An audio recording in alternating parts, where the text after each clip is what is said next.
Good morning, guys. I am going to talk today about bone broth. We all use chicken broth, bone broth. We buy it at the store. Let's save a little money and make our own. It's really simple. If you buy chicken with bones, a lot of people just buy chicken breast, chicken tenders. But here we raise our own meat birds, kill them, and then we have whole chickens in the freezer. So what I do with my chicken, and you can buy whole chicken at the store. Yes, you can still do that. Sometimes they're hard to find, but you can do it. Or you may buy legs or thighs or whatever, and you can still cook it, pull the meat off of it, and save your bones. Last night for supper we had a whole chicken. I did it in the Instant Pot. Love it. It was good. I'll go through that a little bit too. I just took, since it was frozen, a little helpful hint: when you're using frozen chicken, rinse it off, pat it dry, and then rub some avocado oil on it or olive oil on it, and then your spices will stick to it. I had to learn that too. But anyway, then it sticks to it. Then you can cook it. Mine, I put the whole chicken, was about 4 pounds, in the Instant Pot with potatoes, put some apples in there, keep it moist. Then I used like half a cup of apple juice and half a cup of water and pressured it for 45 minutes. And it was fall off the bone. Yum, yum. Then pulled it out last night, pulled the chicken off, poured the broth out, and put it in my little bowl in the refrigerator, all the vegetables and everything. Now, what I've got left is a pile of bones.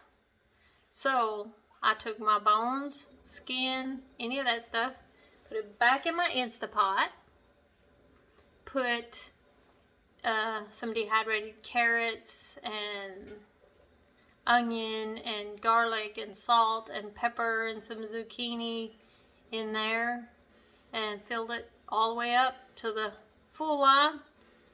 Put the lid back on it, turn it back on for 3 hours. I did that right before bed, so then when it kicked off last night, it just sit in the pot with the lid on. So this morning when I opened it, it was just barely warm. So just now, ready to go.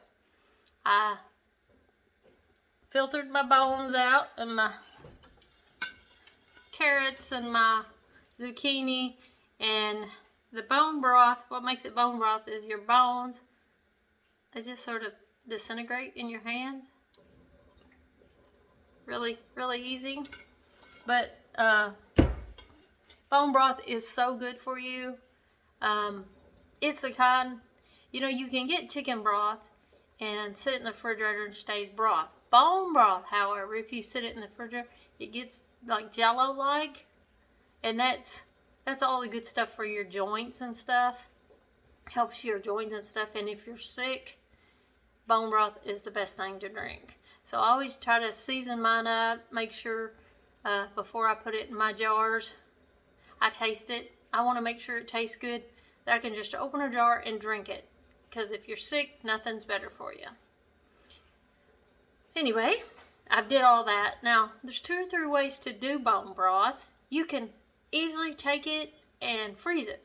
Me, I can mine, which is what I like to do. I like it to be shelf stable, so I'm not taking up all my freezer space. I have that for my chicken and beef and all that kind of good meat. Although I do canned meat some too, and that's easy meals. But anyway, I always take the fat off the top of mine, so I strain out all the vegetables, and then I run through a fat separator. If you don't have these are wonderful. You pour your broth in here, and the fat separates on top. It just floats to the top. And this one is even better because it has the hole in the bottom, and you pull, and the broth just goes in. I get it all the way up to my inch line and stop. And if you'll watch, you can see the oil is separated right there. And so I'll stop when it gets a little closer. But it separates, and then you can pour all that off, and you don't have to put it in your broth. Now, of course, I'm gonna wipe my ring with the vinegar cloth to make sure it's clean. You don't have to can it. You can freeze it. It's easy to do. But canning's not that hard either. Most extension offices, county extension offices, will offer canning classes if you call and ask. And or you can find a person that might teach you how to can.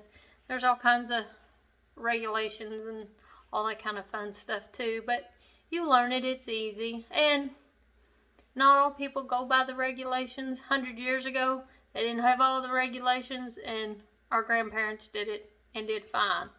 So, but I'm not going into canning. I'm just telling you can do it either way. But bone broth is simple. It's wonderful for you, and it'll save you a lot of money. You just think how many soups and stuff that you get that call for broth, and you buy it at the store. Well, you're buying a box, and you don't even know what goes in there. You'll read the back, and there'll be all kinds of weird names that you don't even know what are. This is easy. It's healthy. You know what goes in it. And when I can it, it's shelf stable for years. Or you put it in your freezer, and it's good for a year in there too. And get it out as you need it. Anyway, I just wanted to talk to you about bone broth today, because it is so good for you. And I hope you'll try it. I hope you'll make some and use it and save your family some money, because groceries are not cheap anymore. They're skyrocketing. Grow a garden this year. Save some money. Anyway, y'all have a good day, and we'll talk to you later.